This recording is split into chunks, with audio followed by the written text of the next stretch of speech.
Good morning, everyone. Whoa, I'm missing something. I'm missing glasses today, but we'll be fine. We'll be fine. How's it going, everybody? Welcome to another episode of Rants About Tech live for this Friday, March 7th, 2025. TGIF, everybody. Hope you guys are having a good start to your weekend. We had technical difficulty at the start of the show, kind of how what happened on Wednesday's show, but we're getting through it. It's good to see. I see CJ here, so CJ, glad you could join us earlier today. I appreciate you. Today is not a big tech-heavy news day. This is just going to be some friends talking. So I hope you guys are doing well. A couple things. Like I said, nothing big. Really light stuff. One thing I wanted to start off with though today is something odd that happened to me when I was walking to the corner store the other day, as I do regularly here in Philadelphia. Corner stores are a staple. I saw like one of the hugest carrots I've ever seen in my life on the ground, just like a half-eaten carrot, like a huge rabbit was eating somewhere in the vicinity. It was the weirdest thing. It's like who even eats carrots anymore for like a half-eaten carrot to be on the ground? And as big as it was, it was literally the biggest carrot I think I've ever seen in my life. So I figured I'd share that. That was on my mind. I even wrote that down as something to talk about on the show. I don't know why, but it was a very interesting thing to see. A huge carrot, like not just carrot, the carrot with the leaves coming out of the back of it. It was like a carrot that you would see in a cartoon. It was a carrot I'd put on one of my shows or one of my videos. It was like, it was unreal. But anyway, on from carrots. Shout out to all the members today. Before we get started with the show, let's go ahead and get some air horns going for the people we got in here. Or do we have anybody? Well, we got CJ. We got a few people in here. So air horns going for CJ today. And from Japan, by the way, all the way from Japan. So if whoever's here today, thank you for joining me. You could have been anywhere, but you're here today with me, and I appreciate that. Before we get started, as always, thank you guys for supporting the show. Thank you for coming to the live, showing your support just by viewing. I appreciate you. People get into chatting and engaging in the chat. I appreciate you as well. So thank you guys for doing that. Memberships, we also have those. Good way to support the channel. One of the big ways to support the channel is memberships because it gets you access to the Discord. And I think that's one of the biggest perks of the channel is the Discord. Actually, really what I should do while the chat fills up a little bit. Good morning, Brian. Good morning, Aaron. How you guys doing today? Let's get the air horns going for those guys. I appreciate you being here today. I actually wanted to make another post on the I wanted to make another post on the members, for the members here, just as a updated post for the link for the Discord. So if you're a member of the channel, I'm about to make a post right now. Let's call this Discord members. I'm about to make a post right now with a Discord link, just so anyone that's a member will see this post. And if you're not in the Discord and you're watching this, definitely come join us. We have fun over there. And it's a lot of information being passed around, which we're going to talk about today a little bit as well. So let me go ahead and post that up here. Discord link, yeah. Discord link sounds about right for members. Okay, and I'll just say this is the link for the Discord channel. Actually, you know what? Let's put this up here. This will be the link for the Discord channel for members who aren't a part of the Discord. Oh boy. You guys see why I like writing and not typing. Did I even? Yet. All right, that's cool. So we're going to do that. A part? I mean, I'll go with the correction. Okay. All right. And there it is. So that's the post. And we'll post that to what? Oh, visibility. There we go. All channel members. This is what we'll do. And what is this? Schedule post? No, we don't want to schedule that. Can we schedule it for like 5 minutes from now? No, let's just do it now. We'll just do it now. All right, so we make that post. So that link is there for members to see, or if you've seen it now, that's if you got it, you got it. But anyway, typically for members. So thank you for joining. I appreciate you guys. And the Discord, like I said, low key is one of the biggest things about the channel to me that for the memberships anyway. So there we go. All right. The website, Rants About Tech. Bam, we got the website. T-shirts for sale. Check out our T-shirt if you haven't gotten one. They're great. I love them. I love the feel. I love the way they look. They're all around good. Just another way to support the channel. Other things there for as well. Update to the channel. Update to the site coming soon. I'm working hard on that, trying to get that done. It's so many things I'm trying to push into it. So I probably should be less ambitious about that, but that's just kind of who I am. All right. So that's it. And let's go on to one of the first stories we got here. I think I put these things in the description as well. But let's go on to the first thing we have here, which is basically Manta's Design Awards. So, yeah, let's go ahead and check that out. Oh boy, that didn't work. It didn't work like I wanted it to. It kind of worked. All right, we're getting there. So the Manta won a design award. What we got here, and this was posted on their Instagram account here.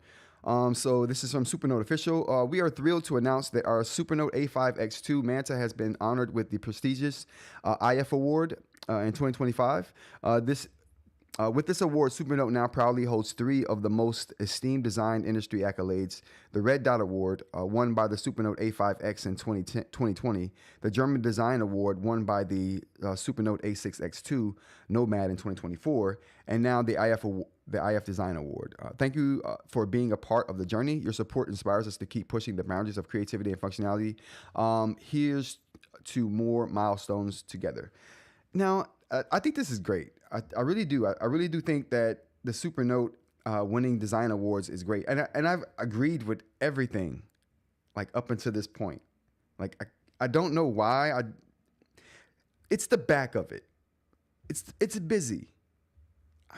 And I think that's cool from a industrial design standpoint. That's cool.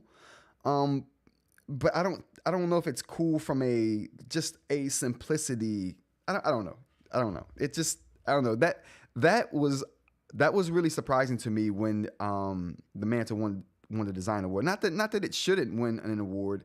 I just thought, man, as busy as it was in my mind, I just never saw that coming. But kudos to them for winning the IF award for design. I looked at some of the other. Let's look at some design award. I looked at some other things that they give awards to, and these things are. This wasn't the shot I was looking at, but they had some pretty nice products and devices they were giving awards out to. So, let's see if we can.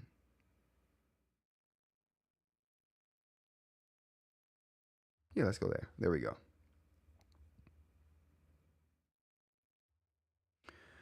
So I was trying to see if I would recognize some of the other products they give awards to, and I didn't recognize any of the other products other than the Supernote there. So maybe I don't know good design. I like to think that I do though. The Galaxy Ring, okay, all right, I recognize that, the Galaxy Ring there. Oh. Let's get the.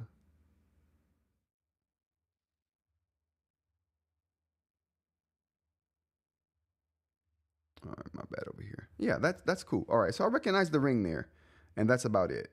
There was a couple pairs of glasses that I thought looked cool, but I had never seen them before. So yeah, interesting, very interesting, and kudos to them, and congratulations to Ratta for winning that design award. They do a good job. I can't say that they don't. They do a really good job with the design. It's not that I don't like it. I just think it's busy. Next thing we got is a video. So I was like watching like a lot of YouTube videos like I normally do, but this one is something that crossed me a few times, and I saw Cam's video for the Nomad, and I really do like his video style and editing style. But when I mean, if you know the channel and you know me, I'm not big on the Supernote. I'm not like big on the Supernote gestures. Like that's not like I mean, let's even get this out here. Like, where are we at? I can't even. Here we go. So I'm not big on the Supernote gestures. I even go so far and so hard with against the Supernote gestures. I have a gesture hammer here. That's what the hammer's for.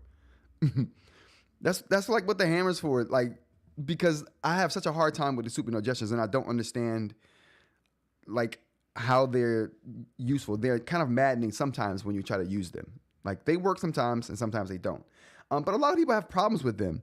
But I've like, and I guess in a world where you've never had an issue with the gestures, you could think that they're the best thing. But I don't think the gestures are the best thing about the Supernote platform. So when I saw the video, and this was said here. Hold on, let me. And this was said, and it was in Cam's defense. If you never have problems with the gestures, I guess you might think that they're the best thing. But to me, there's enough people that have problems with them to where I'm just like it's not just me. I'm not just making or ranting and raving about something that's not an issue. That's clearly an issue for people other than me. So that's where I'm at on that. But I do want to play this short excerpt from the video that I was like, oh man, should I keep going? And I'm sure people think the same about my videos when they hear me say stuff. So this is not exclusive to Cam. We'll be pointing out the flaws. Oh boy. Are we there yet? Okay, here we go. And trade-offs of the Manta versus the Nomad, whilst covering how I use it daily and what the standout features are compared to the competition, to help you decide if one of these is for you. Okay, how do I actually use this device? Well, the hand gestures have to be the standout feature. Like, I haven't seen anything else like it. If I'm writing and make a mistake, which happens often, I can simply swipe up on the left button. All right, my first thing is the hand gestures being the standout feature.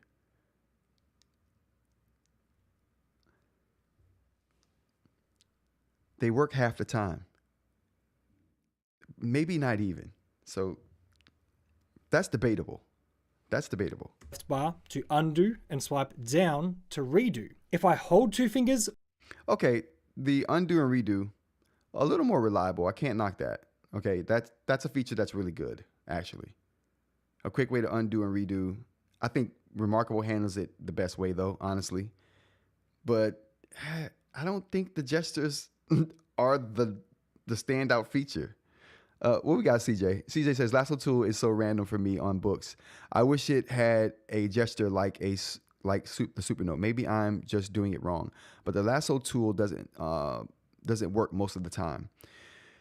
For me, the Lasso tool works really good. The thing, well, you know what? Let me quickly show you what I've figured out with the Lasso tool here.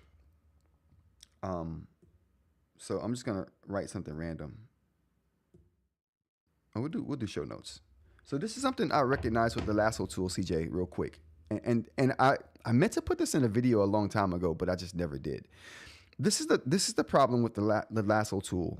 So now I'm not sure if you mean if you select Lasso,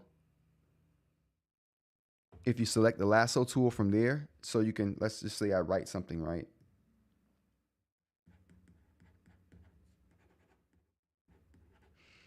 So if I select the Lasso tool here and I select something, that works flawlessly, right? So if that's what you're talking about, I don't know, but I think this is what you're talking about. I think you're talking about the fact that you can use the smart scribble right? To like just circle something and lasso it like that, and it select it like that. I think that's what you mean. Now, that can be inconsistent. The thing that makes that inconsistent is the bad palm rejection on the Boox platform. It's so bad. It's terrible. So one of the side effects of the bad palm rejection is that your palm rejection will stop the smart lasso from working. So what you have to do is when you get done writing something and you want to like lasso it, you have to lift your hand off of the device. Excuse me. Then lasso it, or just lift your hand for a second, put your hand back down, and then lasso. Your constant palm input stops that from working like it should. So maybe that's what, if the smart lasso is what you're talking about, or the smart scribble lasso to select is what you're talking about, that's the problem, and that would solve that problem. Yeah, try it that way, CJ, because that's what I've noticed with all of the Boox products is that if your palm is on the device, like when you like, I'm gonna give you a real time example here. So, whoops, let me give you a real time example. We'll do it both ways. I'll write with my hand, my palm down, and then I'll immediately go and select. I'll write again, raise my hand, put it down, and then go select. Or I'll write without my hand. Matter of fact, I'll write without my hand being on the device, without my palm being on the device. That's how we'll do it. So we'll palm on the device first. So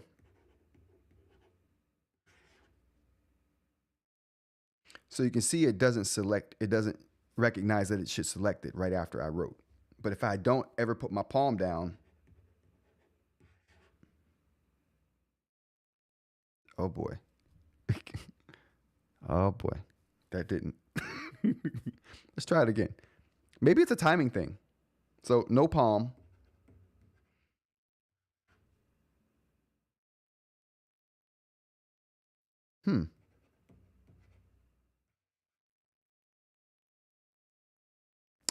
You know what? Maybe it's a timing thing. He threw the hammer at me. Maybe it's a timing thing. Let's try it. Let's try it and wait a time. So if I write something, maybe there's a time. Maybe it has the process that it's written. So okay, there we go. There's a timing thing. So me lifting my palm was just giving it time, I guess. I thought it was a palm rejection thing. So maybe lifting my palm was just a timing thing. So it's timing. So what happens is you can't select. It looks like what you can't do is select something before the anti-aliasing takes place. So you have to wait till it processes the anti-aliasing, then you can lasso select it. And that's what it looks like. Because before it, there you go. See, I'm not sure if you can see that. You can see the point at which it starts the anti-aliasing. Let's just get rid of all of this.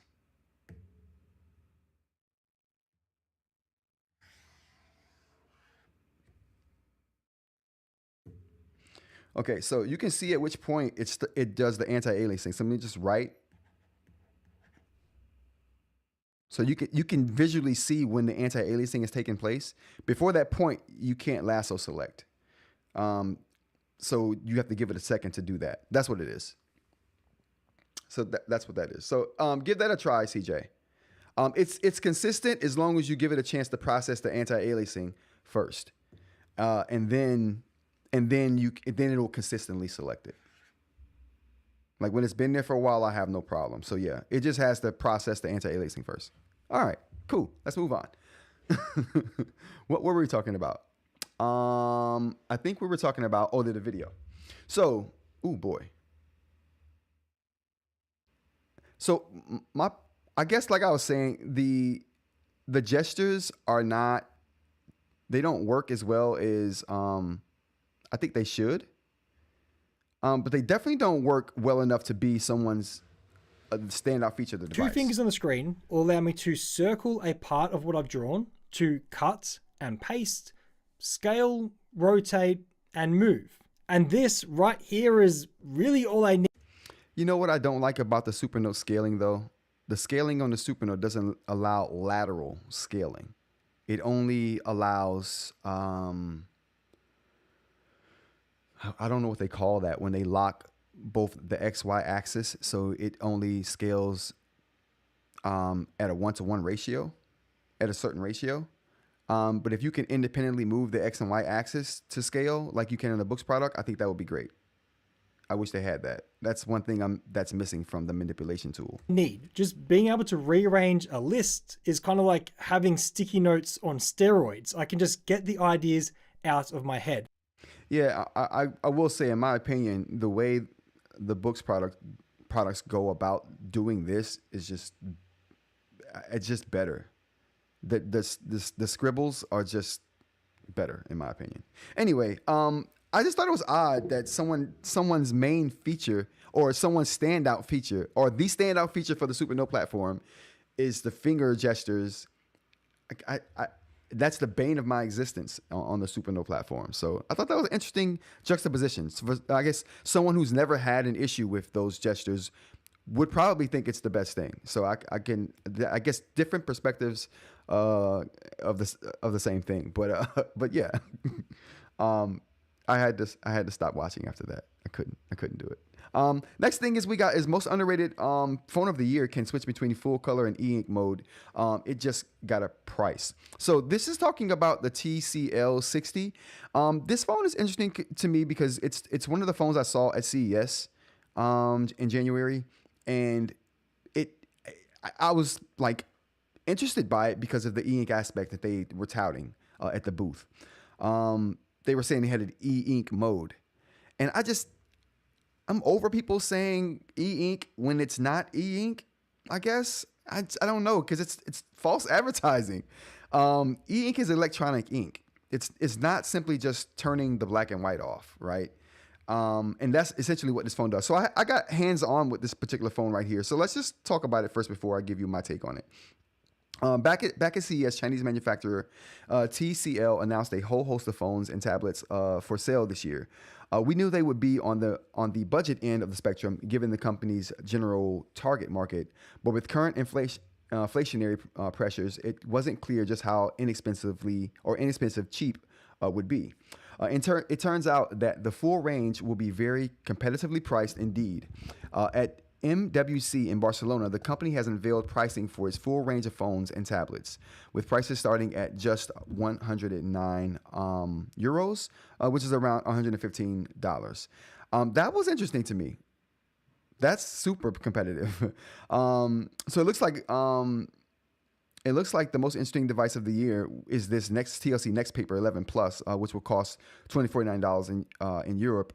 249 euros and $262 in Europe, with North American pricing to follow. I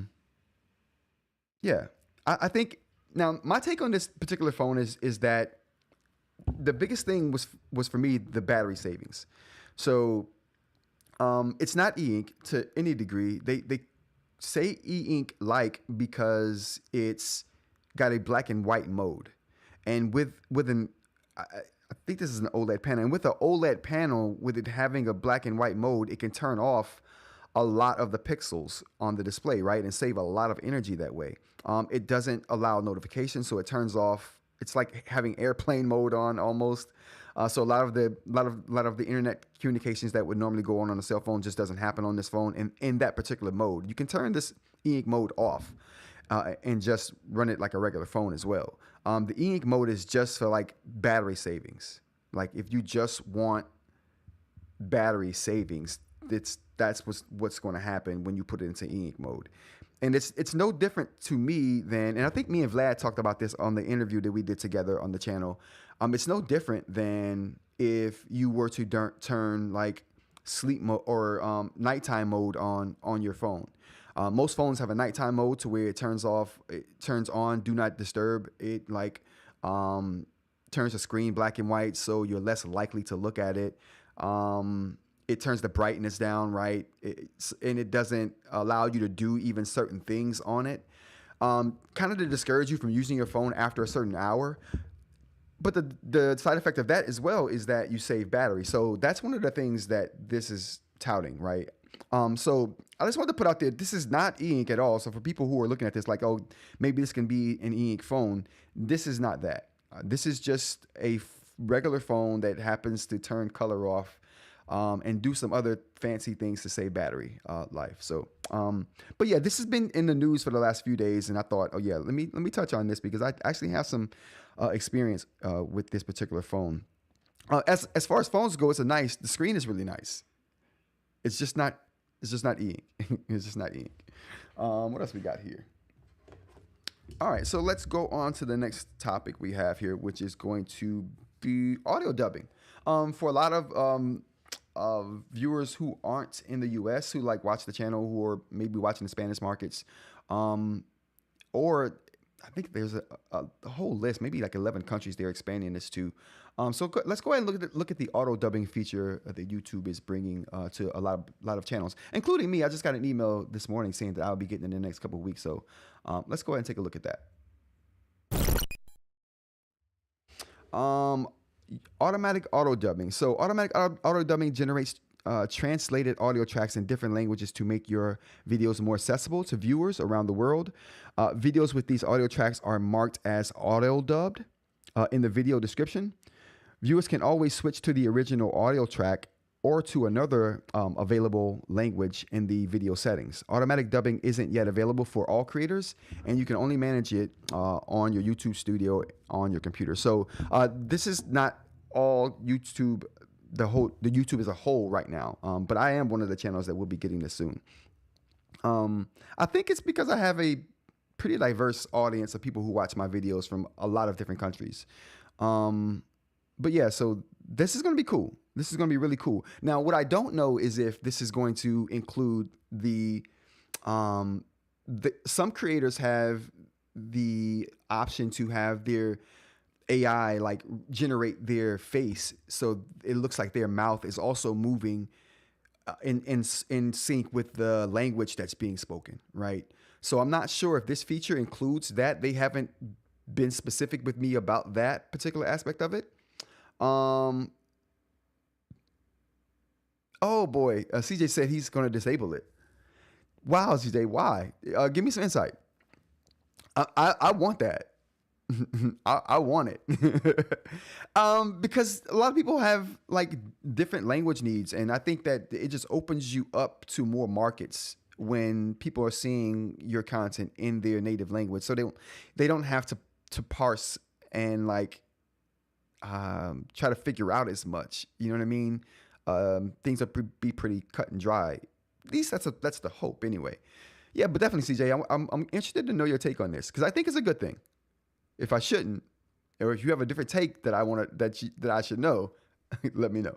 But I definitely think this is a good thing for different markets. I've watched a couple of dubbed videos, but like I said, I just think that I don't know about the mouth moving part. That kind of is like, I don't know if I like that. Not that part of it is I don't know about. But the actual just dubbing it and everyone knows, hey, this person's voice is dubbed. And how would it sound? Is it going to use my voice? Is it going to AI generate my voice? You know what I mean? Those are questions I have. And I'll be sending those in an email. Because my channel is a language learning channel. So it has to be in French only to learn French. Gotcha. Okay, gotcha. And maybe that's why they offered it to you, because it's a language channel. I'm not knowing the specifics. Very cool, man. I really do like that though. I'm really looking forward to checking that out. What else we got here? Some Discord stuff. So let's go ahead and jump into that. So basically, the Discord just got leveled up a bit. Let me see if I can bring that up. Can I bring this up? I probably can't. I probably cannot. But the Discord just got leveled up. What do we got here? Can I see this? Oh yeah, we can. So yeah, so the Discord just got leveled up here, and I really appreciate, and I want to show some love and give some appreciation for the members of the Discord. Let me get my face out of the way. There we go. Okay. Thank you to the members of the channel who boosted the Discord. Morning, The Rock. I appreciate you coming. So shout out to the members of the channel who've boosted the Discord. I really appreciate you. I think The Rock is is one of those people who boosted the Discord. So thank you for that. I really appreciate it. We also got Aaron, aka Mr. Media, there. We got Jay, aka I'm him. And we also got I think this is The Rock here, Mike. But yeah, so thank you to everyone who's boosted the channel. Or boosted the Discord. I really appreciate that. And what that does is that gets us to level 2 right here.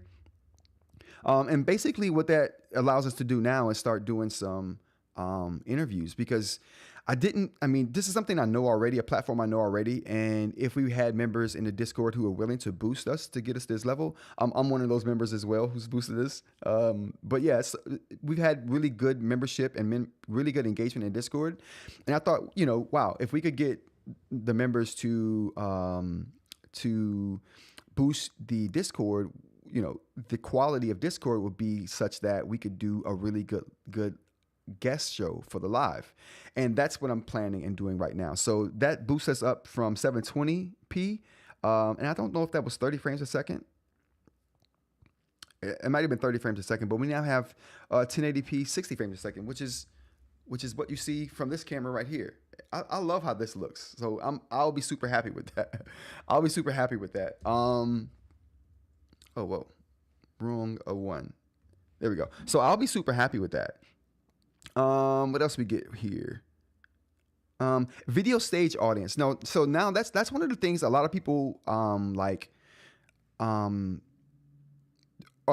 can't do Discord because it doesn't have enough slots for people to see the live stream. 150 people? Like, my lives don't get that big, so I'm good for now. So this will work for me. Like, I'm really, if I got half that, I'd be happy. You know what I mean? So Discord definitely seems like a viable option for us to get this guest on live stream thing popping.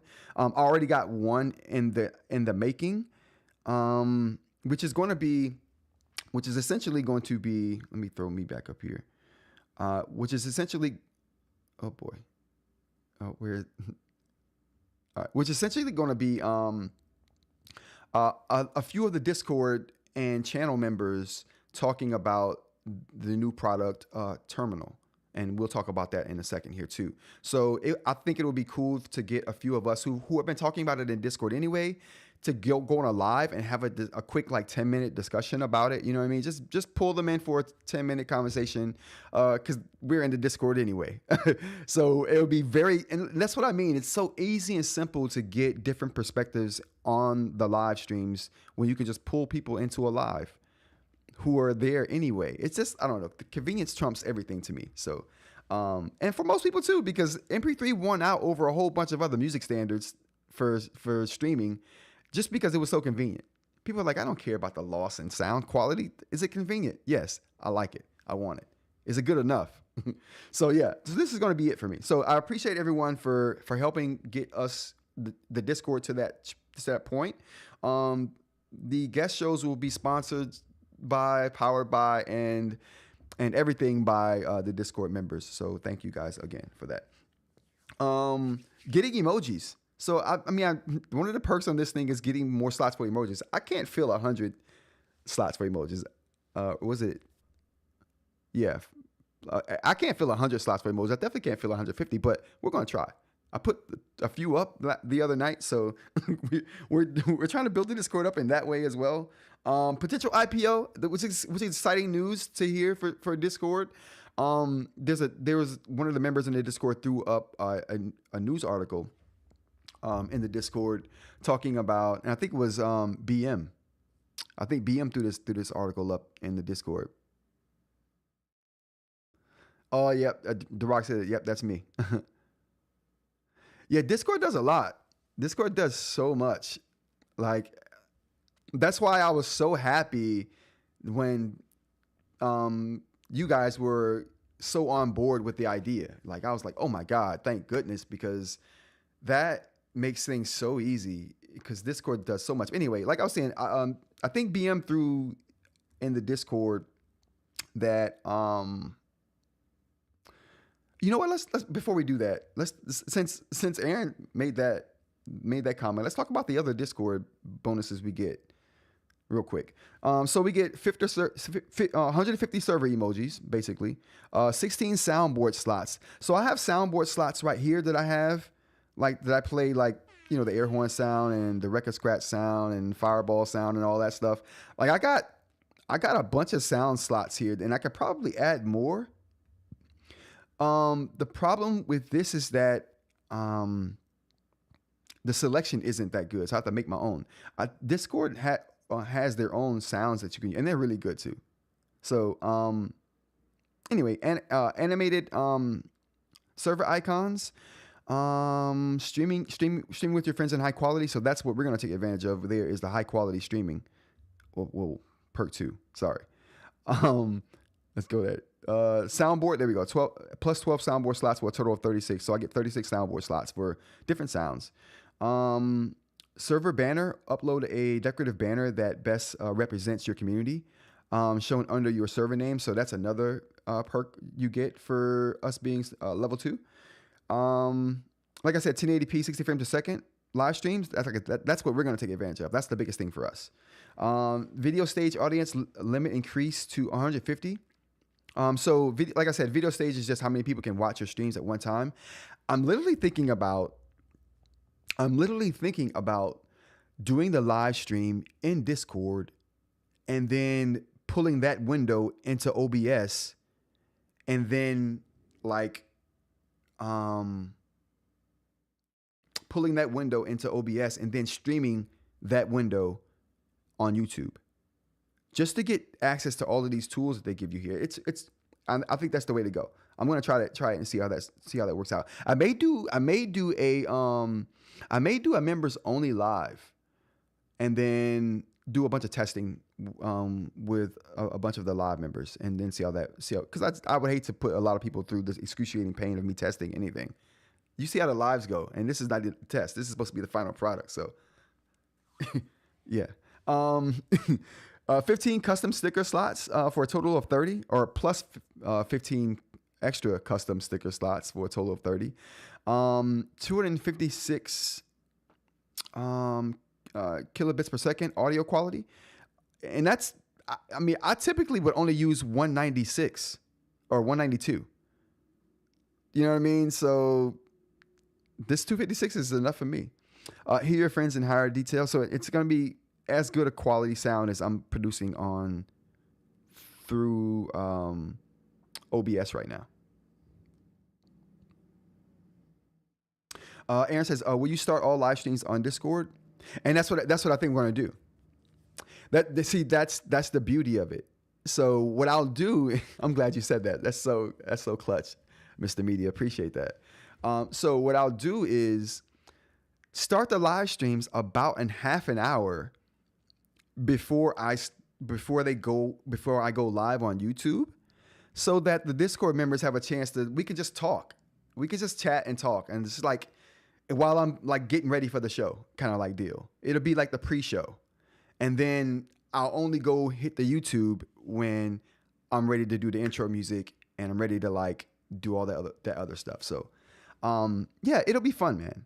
And then I can do a post show where I'm putting in the title, and then I can have the Discord members be a part of naming the show for that day. Then I can go ahead and I can finally have time to go and put the chapters in while I'm still chatting with the Discord, and I'm still live. Like, I'm still available to ask questions and talk about certain things. So, but it won't be on YouTube. It'll just be Discord. I think that's cool. I think that's very cool. So, thanks for bringing that up, Mr. Media. Anyway, just finish it off. We got a 50 megabit upload limit for all members. So members will be able to upload files to the Discord. And I'm not sure what that would actually be good for yet. But if anybody knows, it's Jay. So we'll question Jay about that. Custom role icons. So that's cool. So now we can have people have like custom roles in the Discord without it being like a permissions role. It could just be like, I would love to give eInk the like, what I was thinking the other day, it was kind of cool. It was like queen of use cases, the use case queen. I would love to give eInk the use case queen title in the Discord. You know what I mean? That would be cool. So anyway, things like that. and we can have like other people have custom titles, that aren't tied to permissions. So the custom role icons will be very cool, and I think that would be something we can have a lot of fun with. Like I said, I don't know what the upload would be good for though. Someone will have to explain that to me. What else we got here? Yeah, that's it. Yeah, the soundboard will be big, and the soundboard here, the 1080p, and the custom role icon. Oh, and it's, the stage audience is going to be big, and the custom role icons are going to be big. All right, so we're done with that. Okay, thank you guys for humoring me for that. All right, what else we got here? Yeah, we were talking about the potential IPO for Discord as well, and the potential to use Discord as a streaming service. So I think we covered both of those things here. I think the potential to use this as a streaming service is really high. I don't know why more people don't. You know what I mean? I understand there's a payment to this, and I even made a Reddit post. So let's dive over to that. I even made a Reddit post. Let's take a look at that. I'm trying to post on Reddit. We're getting there. We're getting there. So I even made a post on Reddit here, talking about Discord as a streaming service and why people would want to do that and why people would not want to do that. If you're interested in it, go check out the Rants About Tech subreddit. Take a look at that. Let me know what you think. Thoughts encouraged. Hate encouraged as well, because I sometimes hate on things. So who would I be if people didn't hate on me? So, like my motto is, if you don't have haters in life, you're probably not doing something right. So embrace your haters. Like, you need them in life to validate you're doing something right. Because if you were not doing something right, you'd have no haters. There'd be no reason people hate on you. People would be feeling bad for you, like, oh, okay, God, I feel bad. But if you got haters in life, listen, you're winning. You're winning.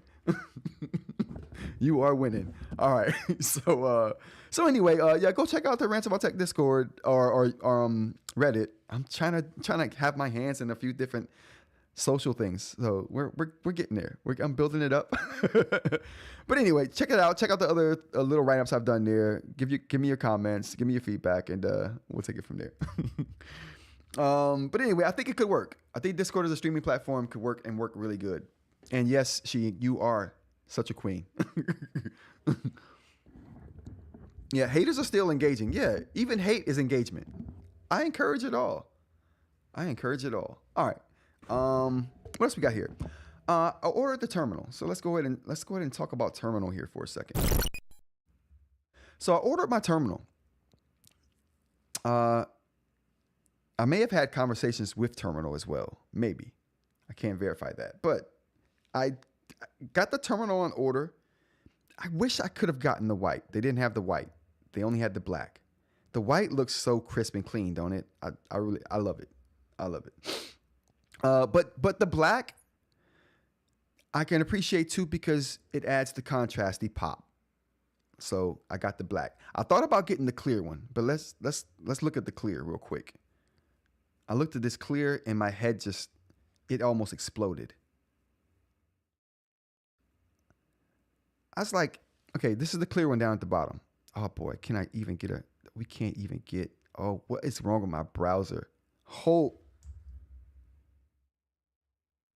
I should have been using the mouse like someone suggested like 8 lives ago. It's not the mouse. Oh, it's not the browser. It's or the mouse or the trackpad. It's something else with the website. It does not want to go in this orientation right here unless I hold it there. If I let go, it goes into some other. Anyway, looking at this clear terminal right here, I was like, if I try to, this is supposed to be a focus device. It's supposed to focus you on certain information that you need to have. I'm like, if I bought the clear terminal, I'd be like a rabbit or a squirrel looking at shiny things. There'd be no, I'd be, the first thing I'd want to do is look at the insides of the device. Then I would look at the information it's trying to show me. And I would probably do that every time I looked at it, like, oh, it looks so You see the inside. But if I bought the black one, it just really focuses on the information. It kind of like nice and contrasty. It doesn't battle. The black bezel doesn't battle with the whiteness of the display. There's no battle going on. With the white one, you got a battle going on. There's a conflict there. There's conflict happening. You got the whiteness of the background, and you automatically want to think, oh, is that whiter than the bezel? Or is it darker? You're gonna think that.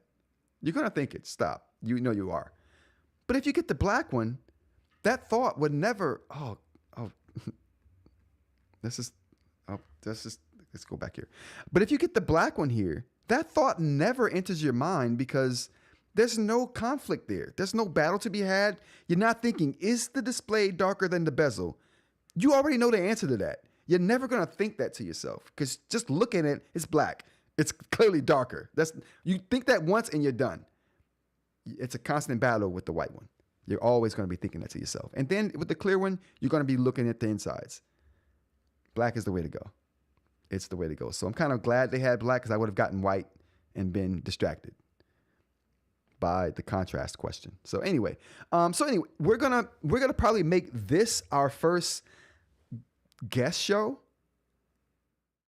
I mean, if nothing else happens first, because I think this is an interesting eInk device here. For those who don't know, Terminal is basically just an eInk screen that displays app information, like a subset of app information. Like it'll show your to-dos, it'll show you the weather, it'll show you timeline, Facebook timelines. It does some of those things. I'm not 100% sure. I haven't gotten mine yet. This is going off of what we hear from people, what I hear from people in the Discord.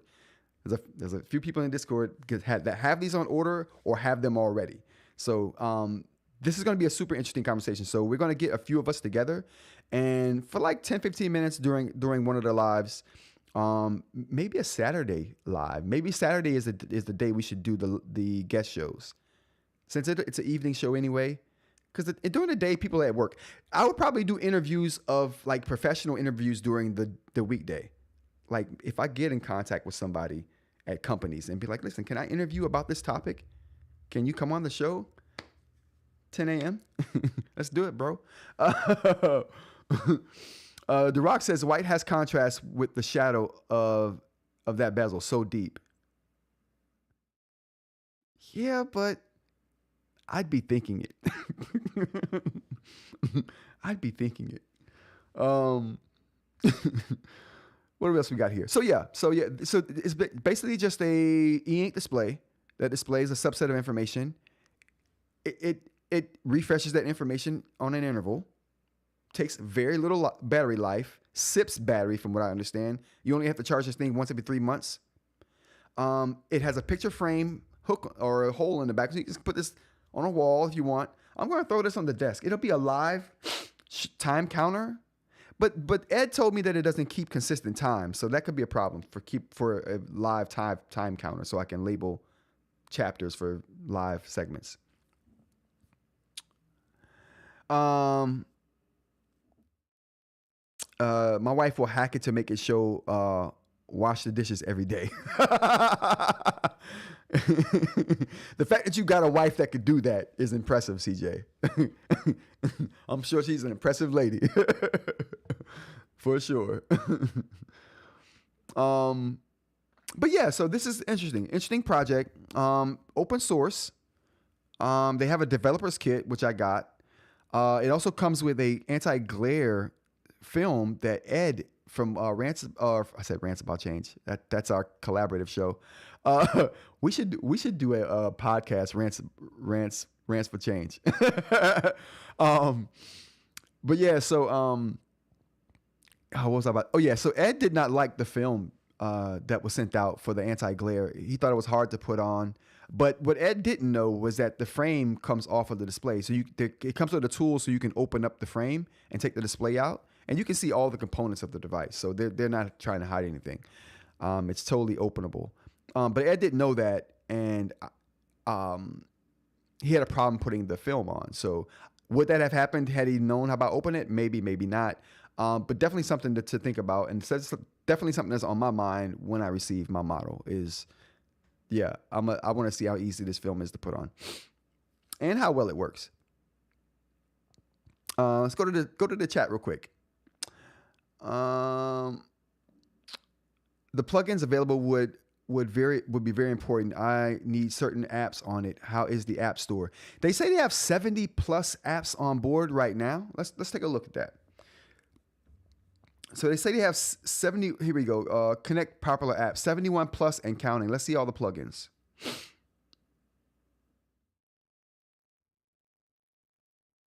So so these are the plugins: Bible verses, weather, poetry, today, Outlook calendar. I obviously can't go through all of these, so I'll just the most popular ones: RSS feed, Kickstarter.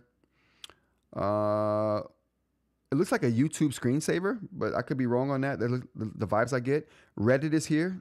Top post from your favorite subreddit, or subreddits.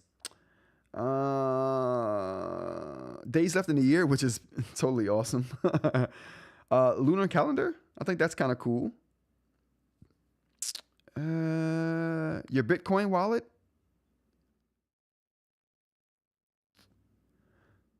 Ooh, analytics from Square Plus. Now that's interesting to me because Square is who I go through for my website, so that would be very cool.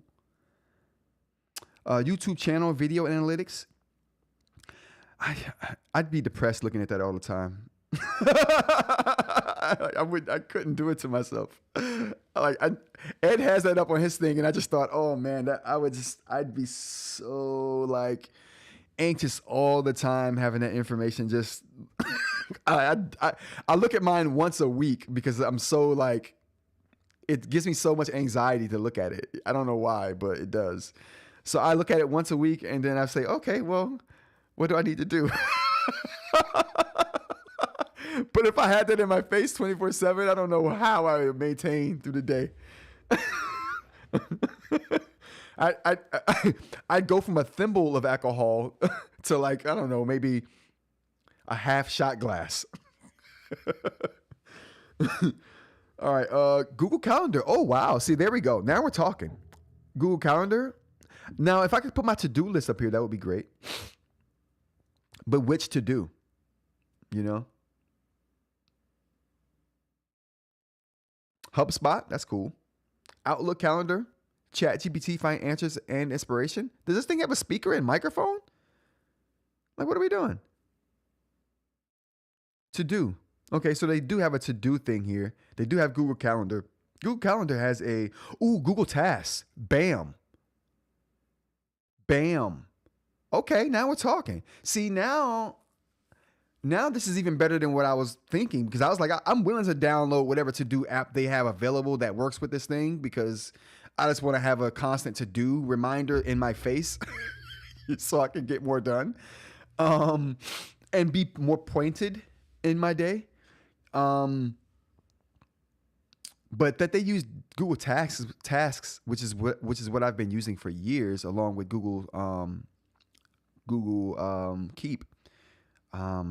Very good. Very cool. TickTick is good. Did you see TickTick on the list here? I didn't see TickTick. A lot of people love TickTick. I didn't jump into TickTick because I'm okay with tasks, and my combination of tasks and Keep do me very well. But yeah, so the Square Pass, the to-do, the task app, the calendar app, they even got Google Analytics over here.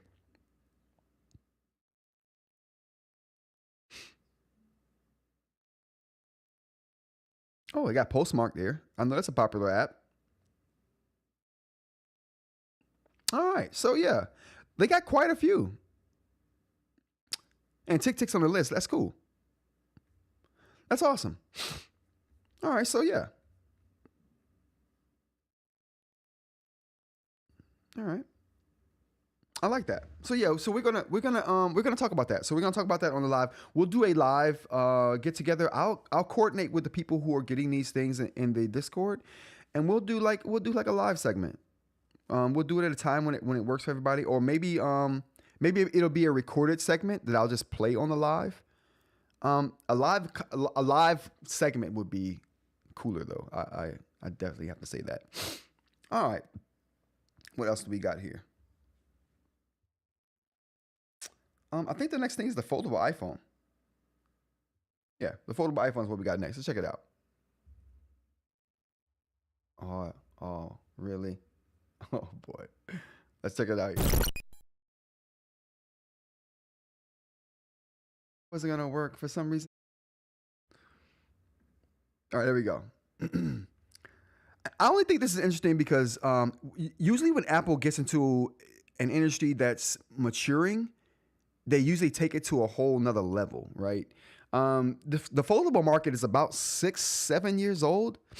If we're judging it by Samsung's foldable, which is probably the most popular foldables, I think with their flip and their fold, they've kind of like paved the way for foldable phones. So we're about 6-7 years into that, and if Apple does jump into the market, it seems about right. What do you guys think?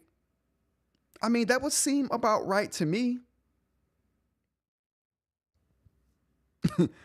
I typically would have balked at this years before, but now that we're 6-7 years in, that's what Apple does. They come into a market that's matured, seemingly, and they take it further. They say, "Oh, that's what you could do. That's the best." Okay, got you. All right, we'll show you how it's done, and that's what they do. And then everyone else copies what they did. The rare thing would be the Vision Pro. Not a mature market at all. The AR VR headset thing. So I don't know. That was very unlike them, but very unlike Apple in that case for me. But this right here is very, very on brand and on par with what Apple would do. A foldable phone when the market is at this point of like maturity. Let's go to the chat real quick. Is that transition screen a cutscene from The Ring?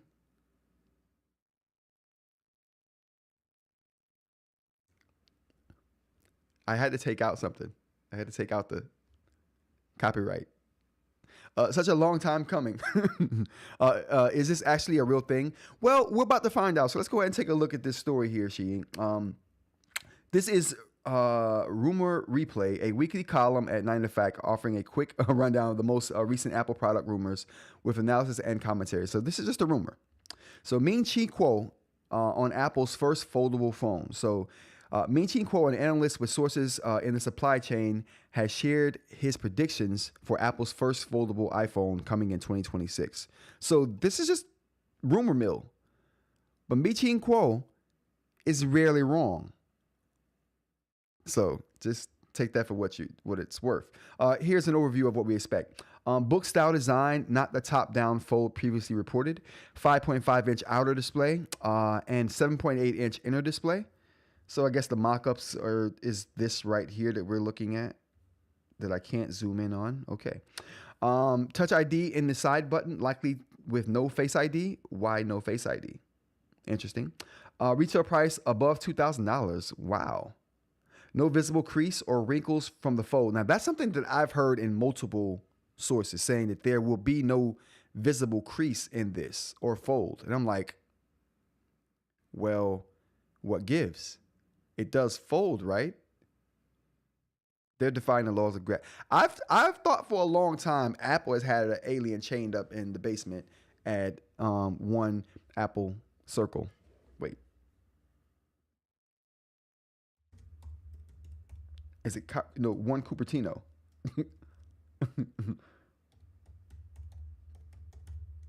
One Cupertino Way. There we go. At one Cupertino Way. I've long thought that. Oh boy, can we go back? I've long thought that. Since they came out with the M1 chip, I'm like, a spaceship must have crashed. They found the alien technology. They reverse engineered it into this is the chip that ran the spaceship. Good. We're gonna put that in our laptops. So they reverse engineered it and called it the M1. I can't prove that, but that was my thought at the time. That's how good the M1 was above everything that had ever come out before. Like we were losing our crap in the tech industry when the M1 chips hit. Like people are like, what just happened? This can't be real. These numbers fake.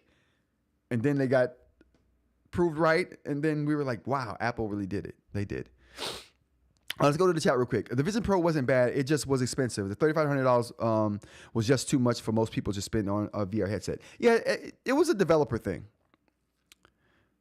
It was a developer thing and for the very rich. There was never a consumer product, in my opinion. But the was maybe premature. It's still out there. Apple's still going to iterate on this thing. They put a lot of money into this. They're not going to give up, especially when Meta created essentially what the Vision Pro does in a way smaller way smaller form factor. So I don't think Apple's going to let that sit. That wouldn't sit well with them, I would imagine. No visible crease, like I said, which is going to be interesting to me on this Apple Fold, if this rumor turns out to be true for next year. A hinge that uses stainless steel and titanium with casting that's titanium. Who cares? Quo believes that only about 3.5 million units of the foldable iPhone will ship in 2026, not for lack of demand, but rather due to production complexities limiting capacity. Yeah, so what do we think? Real? Not real? Think it's coming? I think, like I said, the market is mature enough for Apple to come in and do something like this.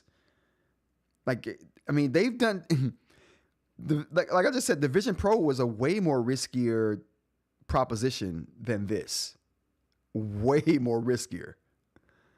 Like they sell tons of foldable phones and everyone makes them now. So you know what I mean? It wouldn't even be a gamble right now for Apple. And that's why I say they wait for markets to mature and then they come in and do something.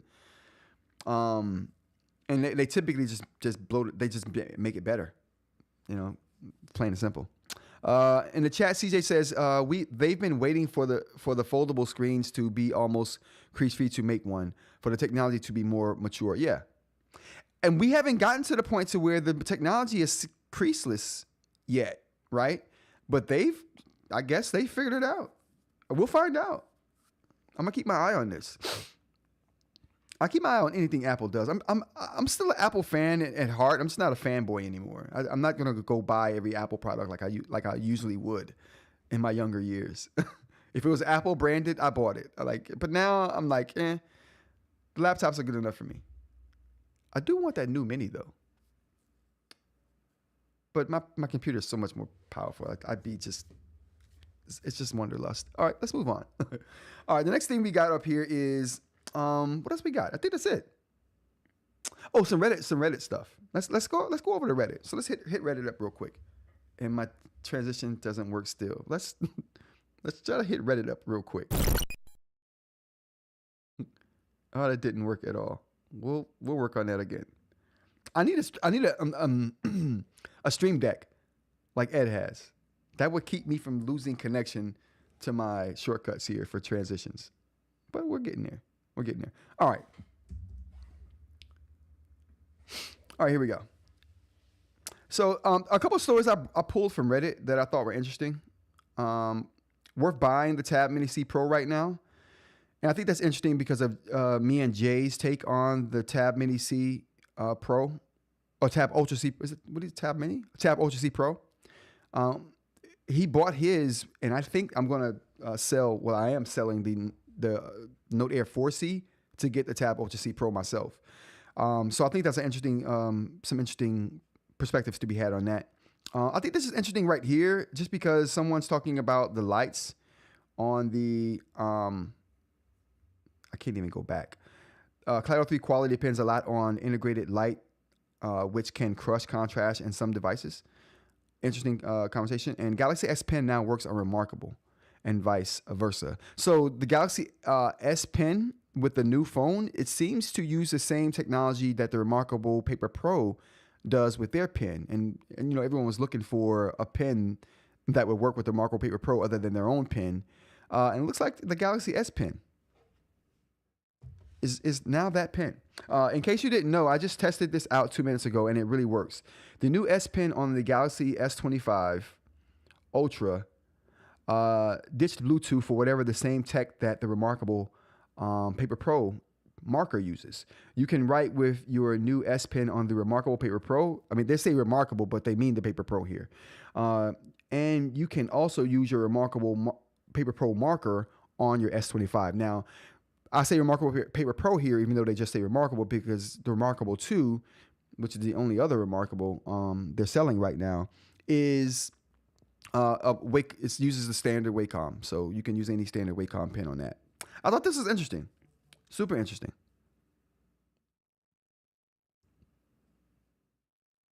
I've had foldable Samsung for a few years now. The crease is pretty much non-issue by this point. This is brought by the Rock. Yeah, that's what most people say. The crease is there, like I said, on devices still, but it's a non-issue because people are used to it. You can get used to anything, right? And B, the crease has gotten a lot less visible. You can still see them, but they're just way less visible than they used to be. So this is getting better. Apple has probably just found a way to not make it invisible, but make it so you just hardly see it.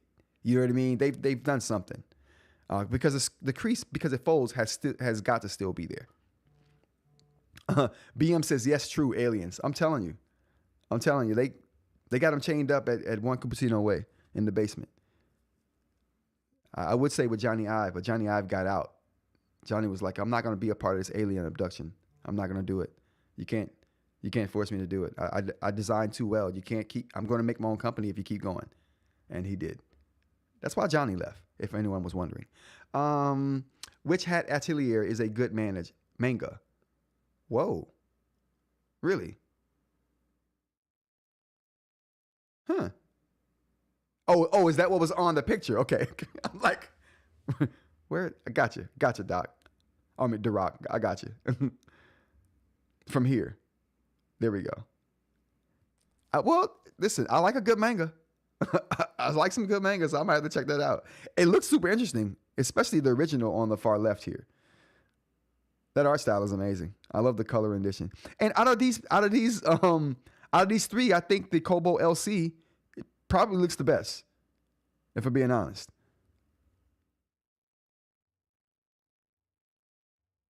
Yeah. I wish I had the view post. There we go. Okay. So yeah, if I'm being honest. So anyway, back to this. We'll get back to that. So anyway, Galaxy S Pen. For those of you who want to know, I don't know what technology that is though. Oh yeah, we do know what technology that is. It's the USI standard that this Galaxy S Pen is using, and the Remarkable Paper Pro. They're not using Wacom, USI. All right, so what else we got? Oh, we already did that one. All right, so let's go to the top here.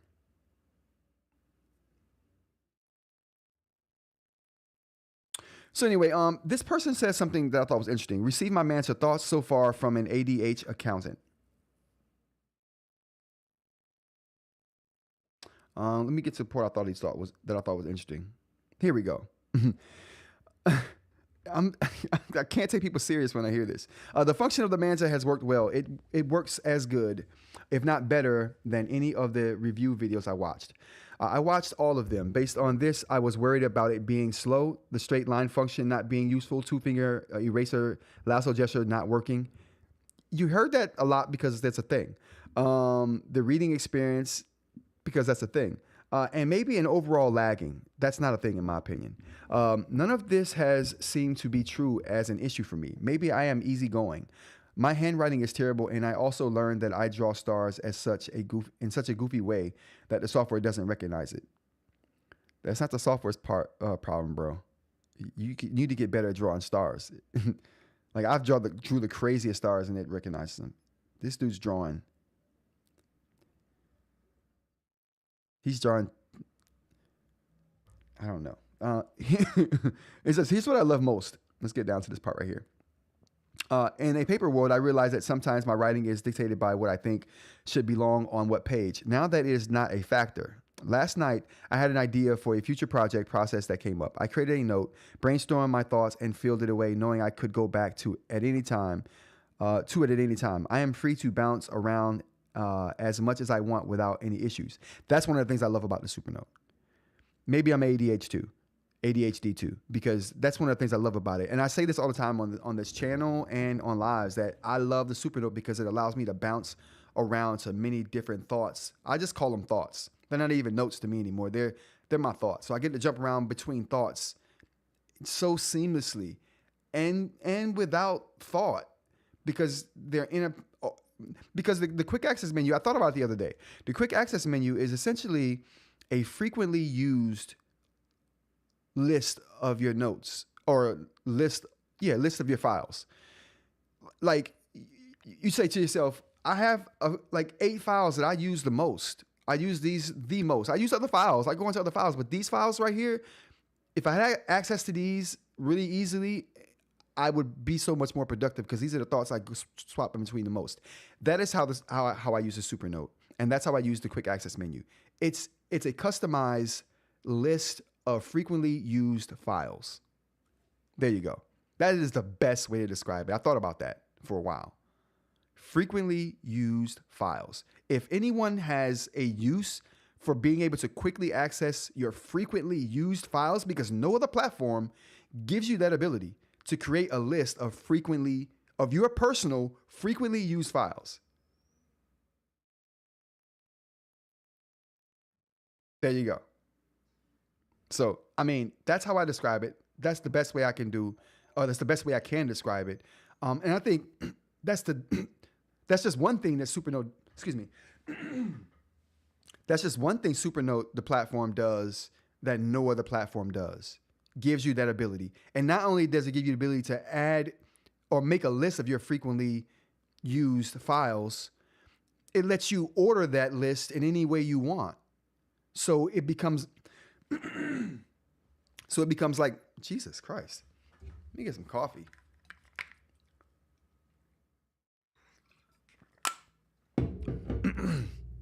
So that in that way, that's the only platform that allows you to do that. And that's one of the best features for the Supernote platform to me. All right, well, what do we got? All right, we got Mr. Mike.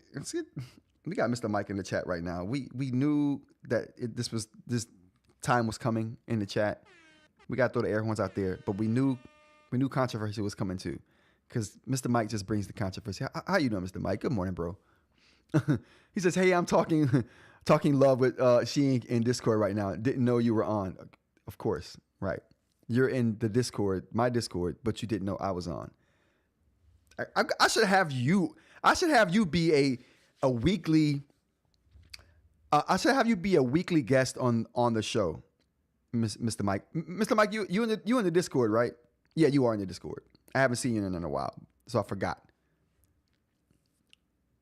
He's been delinquent. You're in the Discord. I should just pull you in for like 5 minutes once a week, just so you can knock me down two pegs. I need that, and then we're good to go. You can say your piece for the week. It'll be Mike's rant.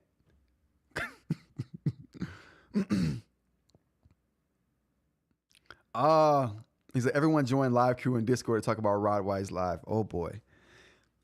What have I missed while I've been on live going on in the Discord? There's always something going on in the Discord. I'm telling you. Listen, let me get big real quick. Oh, I can't even get big automatically anymore. Jeez. There we go. Let me get big real quick. If you're a member of the channel and you're not in the Discord, listen, I just put a link there for the members. I did it at the top of the show. So if you're watching this and you're a member and you haven't joined the Discord yet, go look in the members posts on YouTube. There's a link there. Use that link. Join the Discord. It's fun. It's a good time. We're having fun over there.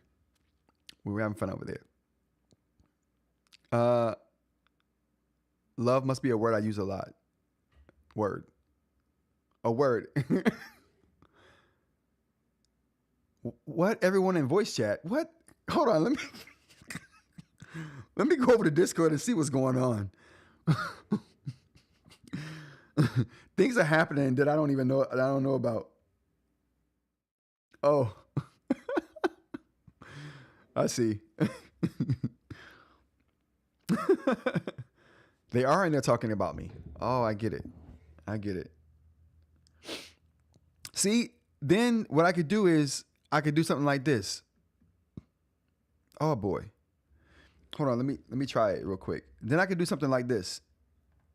Whoa. Oh boy. I get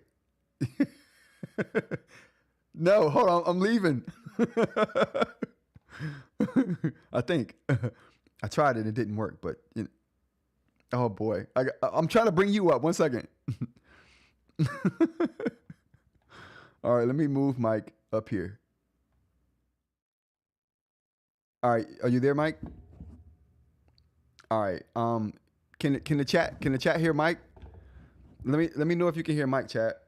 This will be the first.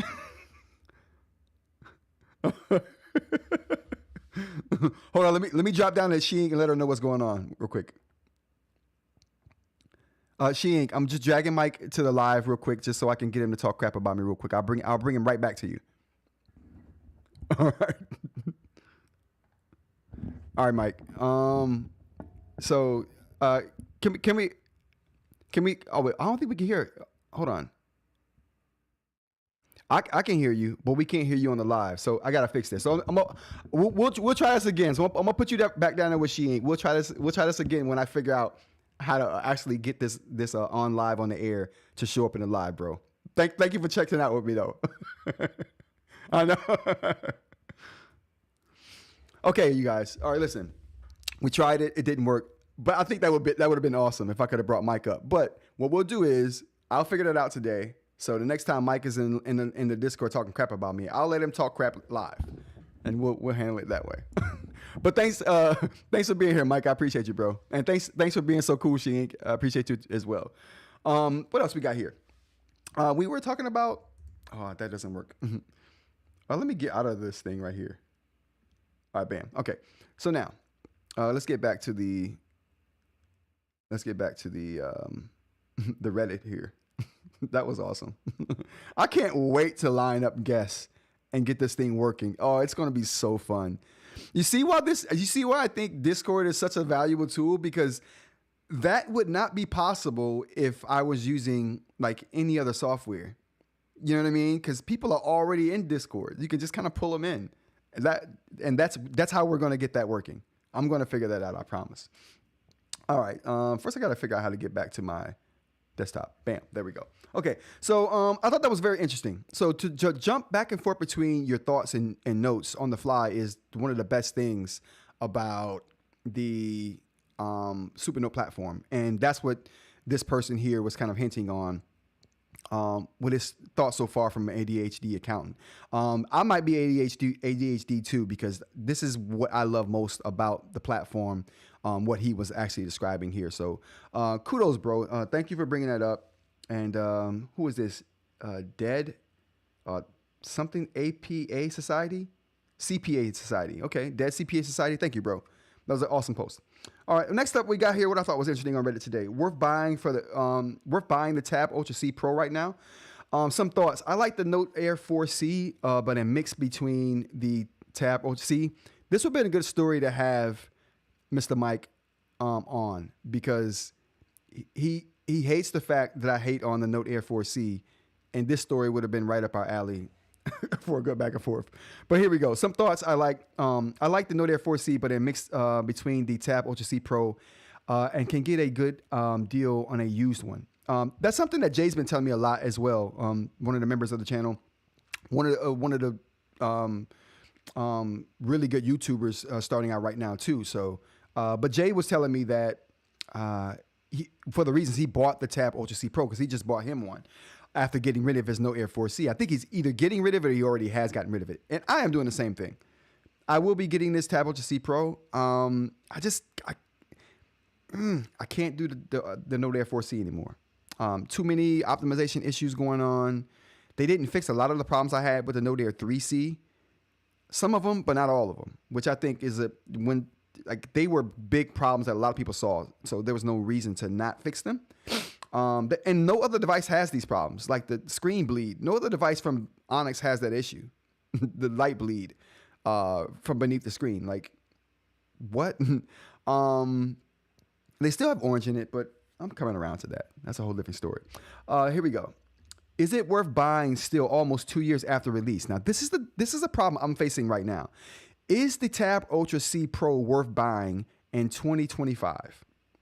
Almost 2 years after release. I think the form factor, USB position, bigger battery, and faster processor make it a compelling buy, especially considering it comes bundled with the better pen. Now consider this. This is probably one of the only Boox devices that's been around for 2 years that's still on the market that people are considering buying right now, 2 years after the release. Ed from Organizer Change said this in the Discord one day. He was like, he correlated Boox devices and Boox consumers like addicts. Like Boox hasn't given its users their fix, in a while. Boox users need like a device every year, and I'm like, man, that's kind of true. I'm like, dude, that's kind of true. I mean, what do you say? I want my new device I want my new Boox device every year, but I'm glad that the Tab Ultra C Pro is around and has been around for 2 years, and people like me are still considering, and Jay are still considering buying this thing, and clearly a lot of other people too are considering, or judging from this post, are still considering buying this thing over the Note Air 4C. I think that's telling. The Note Air 4C has problems. I don't know what, like it probably has a few problems.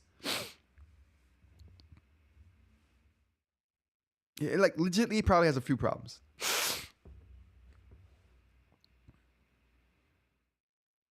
Wait for Boox Max C. Now that could be interesting. Ooh, the Note Max C? Yeah. I get you. Yeah, that could be interesting.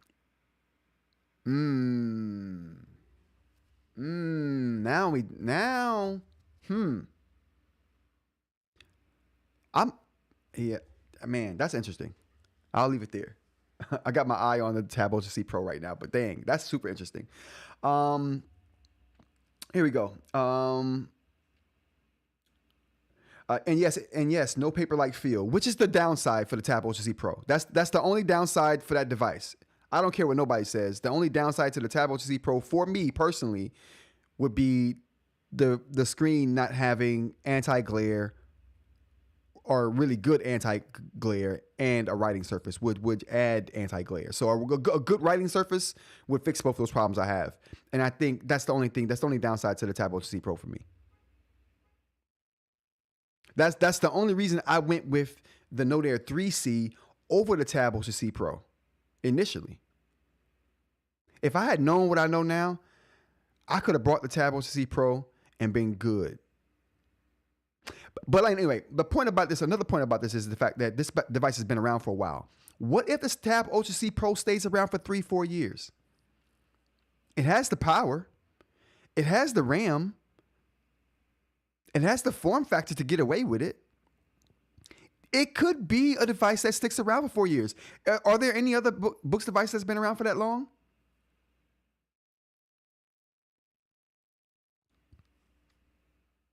Yes, it's thick and heavy, but I'll deal with that. It ain't all right.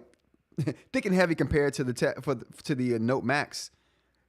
No, I wouldn't even say heavy compared to Note Max, maybe thicker, but thick and heavy compared to the 10.3, yes. But just as an overall device, it's no thicker or heavier than many other devices on the market of its size and in its bracket.